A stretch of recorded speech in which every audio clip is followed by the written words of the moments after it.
Alors Synbird, c'est une société qui a été créée en 2016, qui a été lauréate déjà en 2018, et puis aujourd'hui on est lauréat booster. Pour ceux qui connaissent pas Synbird, c'est sans doute que votre carte d'identité est bientôt périmée, parce que dans le bassin chambérien, voilà, on travaille avec la plupart des collectivités pour les renouvellements, les rendez-vous de carte d'identité et de passeport. Et puis surtout, depuis 2019, on s'est étoffé, et notre but aujourd'hui, c'est vraiment de faciliter la relation entre les usagers et les collectivités, partout en France et idéalement de plus en plus à l'international.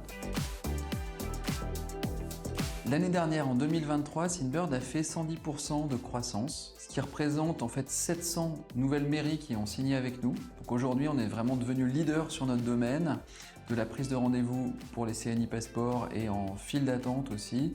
Nous sommes 32 collaborateurs, on a également doublé la taille de l'équipe en 2023. Notre siège social est maintenant à Chambéry au Centenaire.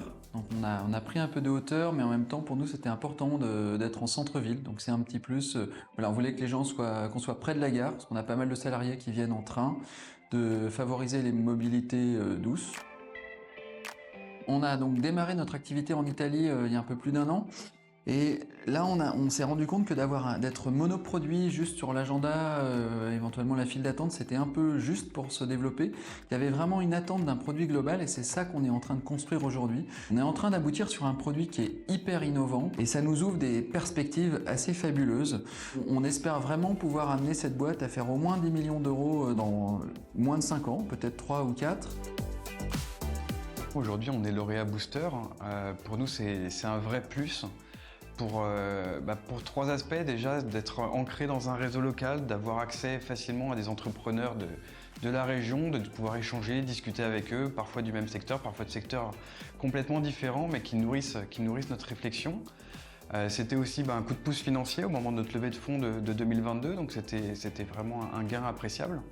Et puis enfin, c'est l'accompagnement de cette magnifique et merveilleuse Laurence qui nous accompagne, qui nous donne des très bons conseils et qu'on apprécie de voir régulièrement, qui est aussi en lien avec notre comité stratégique.